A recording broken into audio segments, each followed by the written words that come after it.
This 5-minute solution will show you how to reset My Eyes Only password without old password on Snapchat.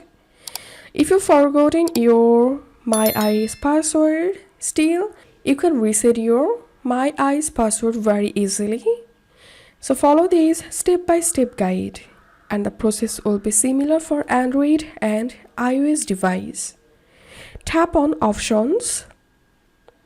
Tap on Forgotten Passcode, and now enter here your Snapchat account login password.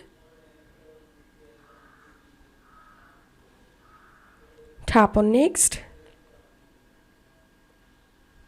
Check this box. Tap on Continue. Tap on Continue. And now reset your password. Check this box. Tap on Continue.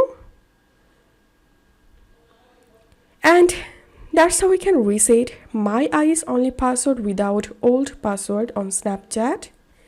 If you find this video helpful, don't forget to subscribe 5-minute solution.